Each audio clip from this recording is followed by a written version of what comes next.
Laudo de sondagem SPT, interpretação e escolha de métodos executivos de fundação.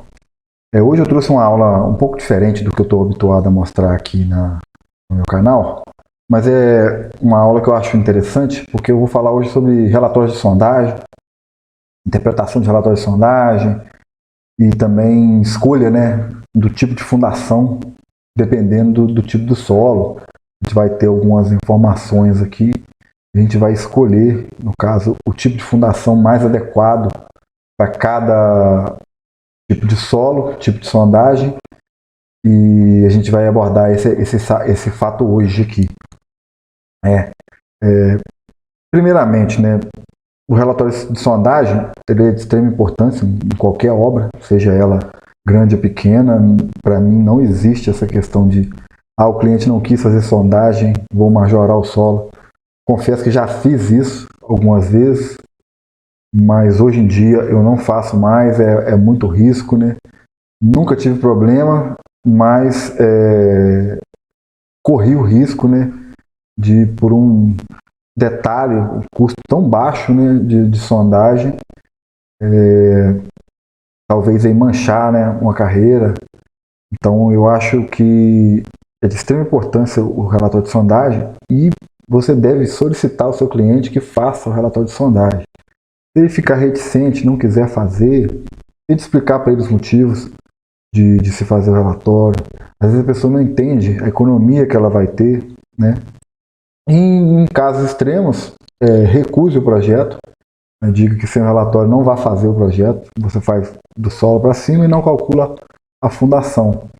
O que acontece comigo hoje, normalmente quando o cliente não quer fazer sondagem, eu recuso o cálculo da fundação, não faço.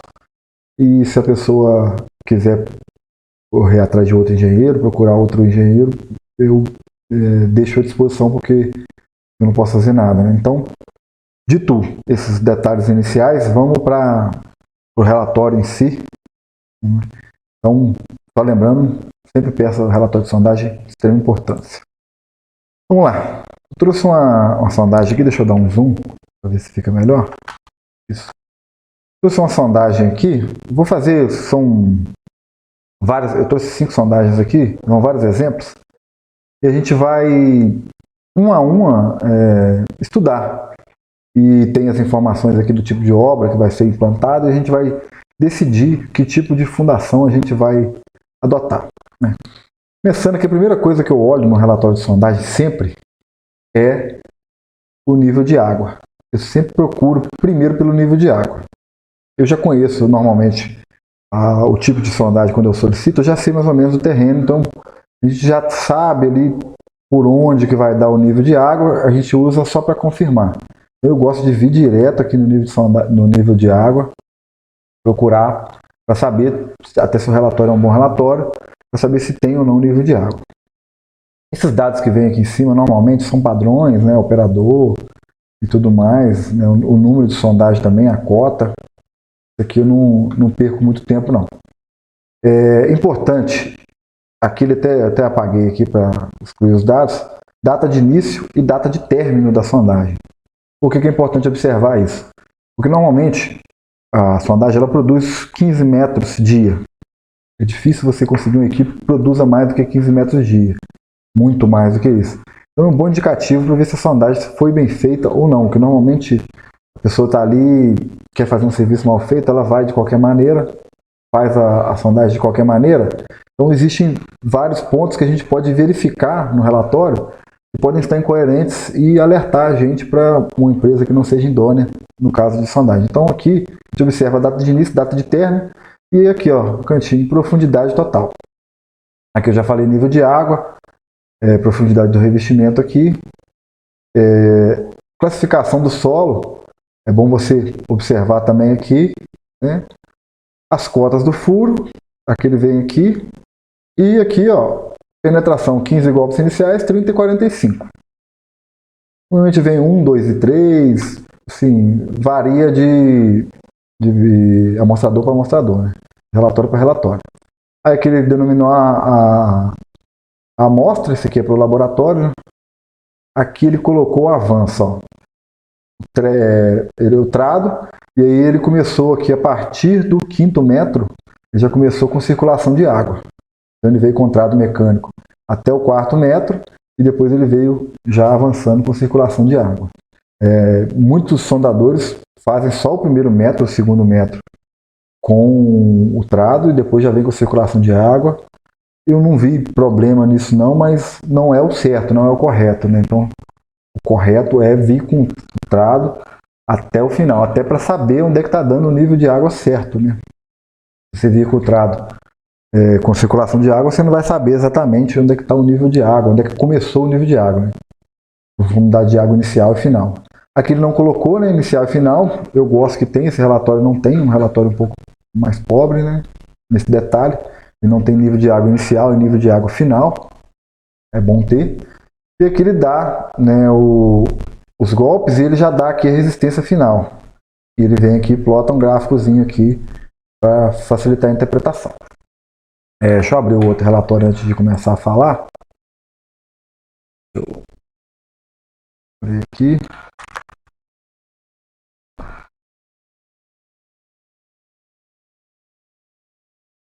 Esse relatório aqui já é um relatório diferente, né? Praticamente a mesma forma.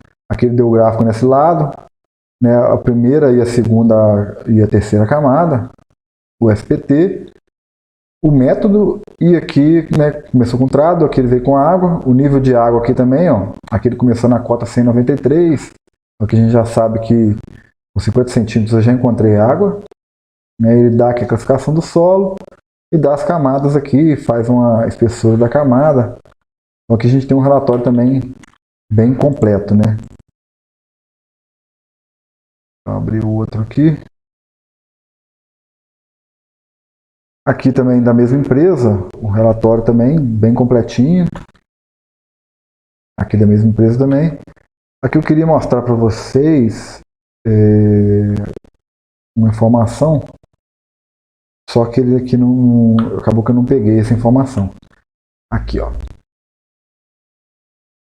Então, ó, o método de parada encontrado aqui, ó, foi esse. Nos outros relatórios acabou que eu cortei a imagem antes.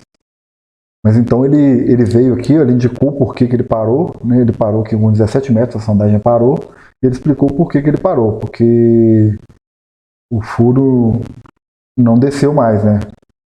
De acordo aqui com a norma, né? No item 6.4.1. Então, se você pode ir nessa norma aqui, 6484, e no item 6.4.1 você vai saber por que ele parou. Provavelmente aqui ele teve 3 metros consecutivos com circulação de água e não desceu, fazia o furo e não desceu, né? Porém, a gente vê que o SPT está baixo, né? Então, assim, não foi aquele SPT alto, o SPT que veio constante aqui, ele veio constante, e aí ele não parou por circulação de água. Então você já consegue também pegar se a sondagem parou sem nenhum motivo, se o cara só quis terminar a sondagem e às vezes ir embora, né? Então é bem importante também você verificar esse relatório, né? Deixa eu abrir a foto aqui. Então vamos lá.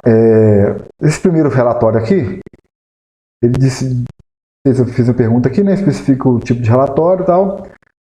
Aí ele dá a informação, que é um terreno plano e executado na cota da fundação. As cargas são de 30 a 235, não são cargas muito consideráveis, né? Vamos pegar aqui normalmente, deixa eu abrir a calculadora, 235. Normalmente um pilar de edifício ele vem 35 toneladas por pavimento, né? Então a gente tem aqui 6 a 7 pavimentos. Vamos colocar aqui um prédio de 7 pavimentos aqui, pelas essas cargas que a gente está encontrando aqui.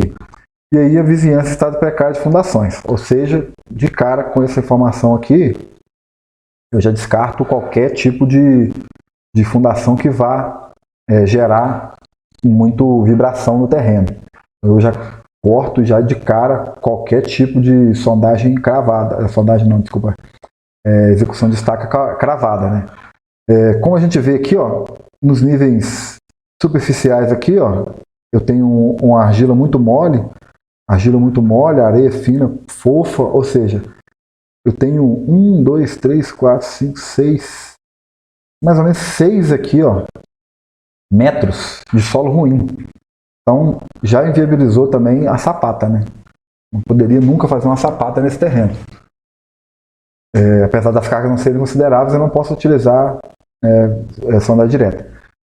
De cara também eu excluo o tubulão, porque eu tenho nível de água aqui a 100 metros, então teria a 100 metros aqui de profundidade, na cota 100, ó, 50 centímetros de profundidade eu já tenho água, então eu já descarto de cara também o tubulão, porque apesar de eu, nesse caso aqui, como eu vejo aqui, o solo vem muito mole e ele pega resistência nas últimas camadas, ou seja, qualquer fundação que eu colocar aqui, eu vou precisar necessariamente da resistência de ponta dessa fundação. É muito importante isso. E essa resistência ela vem aqui, ó, mais ou menos a 9 metros, com 10 metros aqui eu já tenho um impenetrável já. Então eu preciso garantir resistência de ponta. O que já exclui também a sondagem tipo hélice contínua. A sondagem não, a fundação tipo hélice contínua. Porque, primeiro que eu tenho um solo com pouca capacidade lateral, de resistência lateral aqui nas primeiras camadas. Ou seja, uma argila muito mole, eu vou ter aqui pressão negativa nessa estaca, que vai aumentar ainda muito mais a carga, e eu preciso garantir a carga de ponta, ou seja, eu não consigo garantir carga de ponta em estaca tipo hélice contínua. Então, na minha opinião aqui, o mais apropriado para esse terreno, apesar de ser o mais caro desses métodos, vai ser estaca raiz, porque eu consigo garantir carga de ponta na estaca raiz, eu não tenho vibração, então as vizinhanças, eu não vou ter problema com as vizinhanças, então é o único tipo de estaca que eu vejo aqui que possa se enquadrar com esse perfil de sondagem aqui que a gente tem. Vamos partir para o próximo exemplo. Aqui eu tenho essa sondagem aqui. Antes de analisar a sondagem, vamos ver as perguntas e vamos anulando aqui. A cota de execução das fundações é a atual indicada nas sondagens, ok. A carga de 50 a 800, ou seja, eu tenho cargas consideráveis aqui. A vizinhança apresenta patologias e a topografia é plana.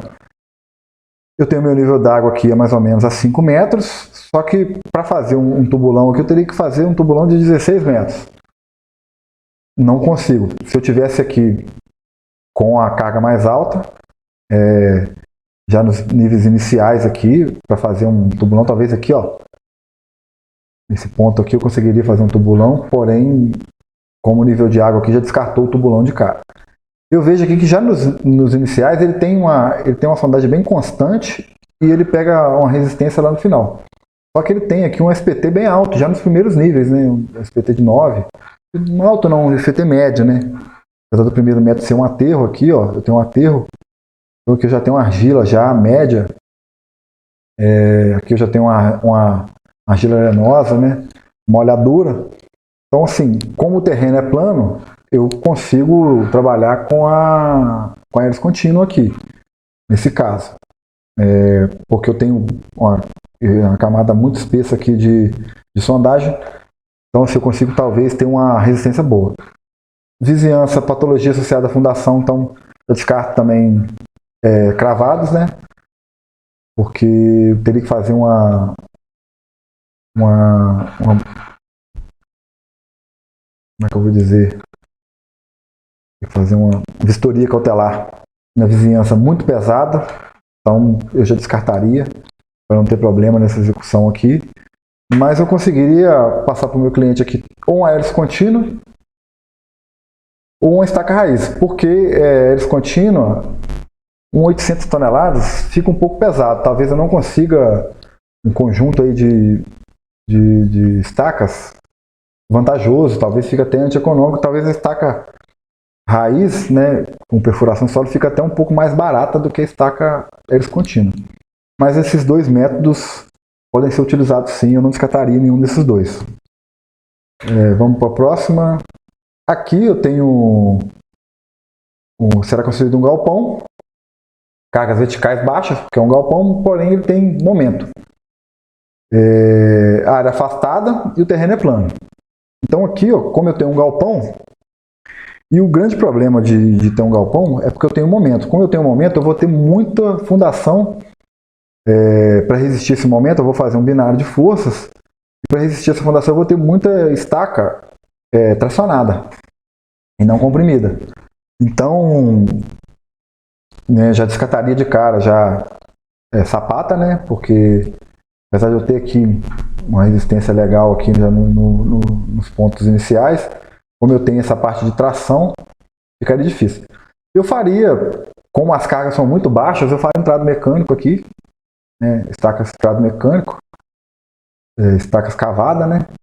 Porque é mais barata. Você pode utilizar a estaca Strauss, ela produz pouco, mas ela também atende aqui. Qualquer tipo de estaca cravada, mas aqui eu não preciso de carga de ponta, né? Poderia adotar até uma estaca cravada mais barata, como uma estaca Frank, ou até uma Strauss, porém eu tenho cargas baixas, né? Então eu acredito que a estaca escavada vai ser o melhor tipo de fundação aqui. A gente poderia adotar aqui nessa sondagem justamente por isso, porque eu não preciso de carga de ponta, porque a estaca ela não vai precisar apoiar, porque as cargas são baixas. Eu tenho mais tração, eu tenho que me preocupar mais com a tração do que bem com a compressão aqui, porque 30 toneladas, o galpão é muito pouco, né? E por ser uma região afastada, acaba que eu posso utilizar quase todos os tipos de fundação. Só que talvez, né, como é uma região afastada, eu adotasse uma aéreos contínua, talvez, para facilidade, né? A velocidade também. O concreteiro está muito longe, talvez, então eu já adotaria estaca escavada. Eu acredito que vai ser mais barato aqui. Trado mecânico, profundidade aqui baixa. Então, seria essa a minha sugestão, no caso aqui. Vamos para o próximo relatório. Obra predial com cargas de 30 a 220, vizinhança afastada, com fundações em bom estado, terreno plano. Aqui a gente tem o mesmo problema lá da outra, só que ele é um pouquinho menor. Ele tem pouca resistência lateral, mas ele vem ao constante, depois ele aumenta, e no final aqui, ele já tem uma resistência considerável aqui. Então aqui, você poderia adotar, né, o nível d'água que impede o tubulão, já de cara. Eu posso utilizar uma aéreos contínua, as cargas são baixas, né, médias, né? Então eu posso utilizar aéreos contínuo, o terreno é plano, é importante também para aéreos contínuo, o terreno ser plano. Eu posso utilizar a estaca trado mecânico também, mas acho que seria melhor aéreos contínua. Posso utilizar qualquer tipo de estaca cravada de concreto armado, de concreto pré-moldado, com seção vazada, que economiza bastante, né? Estaca metálica, apesar de ser caro, e qualquer tipo de estaca, mas eu acho que a mais econômica aqui seria ou a aéreos contínua ou a estaca cravada de concreto pré-moldado com seção vazada. Eu acho que seria os 2 métodos aí, é questão de valores, né? Procurar valores na região, produção, né? Mas a estaca cravada aqui de concreto não seria de se descartar, não. E a nossa última sondagem aqui, né, que foi a primeira que a gente avaliou, mas é a última que a gente vai fazer um exemplo aqui. Né? Aqui é uma obra com subsolo, ou seja, esses 2,20 metros eu já vou desconsiderar, então os 2 primeiros metros aqui não existem para mim, porque eu vou escavar. E as cargas máximas de 80 toneladas, um predinho pequeno. Aqui nas primeiras camadas eu tenho muito pouca resistência, eu tenho um nível d'água aqui. Eu vou ter que fazer um rebaixamento de versão freático aqui de cara, porque eu tenho um subsolo com 2,20 e o nível d'água está 1 metro, ou seja, eu vou ter que rebaixar esse lençol aqui para poder fazer a minha fundação. Mas já no terceiro metro eu já consigo 16, 17 e vou aumentando. Então isso aqui, sapata, cargas baixas, fundação direta, sapata, né, fazer a drenagem aqui do solo bem feita, né, fazer aqui um rebaixamento de lençol freático. E não preciso me preocupar, até que a sondagem foi, como a gente viu que ela parou aqui nos 17 metros, talvez seja sido até uma sugestão do cliente para parar a sondagem, porque são cargas superficiais, né? eu vou ficar nesse jogo aqui, muito baixo, né? Então eu usaria sapata, não consideraria nenhum tipo de estaca, só se o cliente fosse solicitar. Eu já faria uma fundação direta em sapata, carga de 80 toneladas. Deixa eu fazer uma conta bem grosseira aqui. Vamos pegar 16 aí o SPT, dividido por 0,5, então eu tenho 32 toneladas por metro quadrado. Se eu tenho 80 toneladas dividido por 32, eu vou ter 2,5 metros quadrados. Uma sapata de 1,5 dividido por 2,5, 2,5 dividido por 1,5, vou ter uma sapata de 1,5 por 1,5, 1,6 por 1,60 por 1,60. Né? Maior sapata aí de 1,60 por 1,60. Muito pequena, né? Então aqui eu tenho um solo bem considerável aqui. Utilizaria fundação direta por isso. Foi uma conta grosseira, não é assim que você faz essa extensão admissível, então eu peguei só o primeiro aqui, que é o mais baixo. Né? Teria que fazer aqui, no caso aqui 1,5, faria até por 24, faria a média aqui, o SPT médio, né? Mas para uma conta rápida que foi, né, dá para se utilizar isso aqui. Mas quando for fazer a conta tem que ser mais preciso, né? Então era isso que eu tinha para vocês hoje. Né? Espero que tenham gostado aí. Né? Quis trazer um assunto um pouco diferente do que eu venho trazendo aí. Mas eu acho que é um assunto interessante. Eu acho que tenho a certeza que a maioria de vocês vão gostar aí, assistir. Qualquer dúvida que deixa aqui o comentário aqui, né, no vídeo, que a gente vai correr para responder aí o mais rápido possível. Se você gostou, aí deixa um like, né, se inscreve no canal, não esqueça de se inscrever no canal. Então vamos me ajudar aí a poder melhorar aí o nosso alcance para chegar em mais pessoas esse vídeo. Compartilhe também com quem você achar que deve e vamos tentar aí, né, aumentar aí nosso alcance aí com esse vídeo para ajudar mais pessoas aí. No mais, muito obrigado e até uma próxima aula.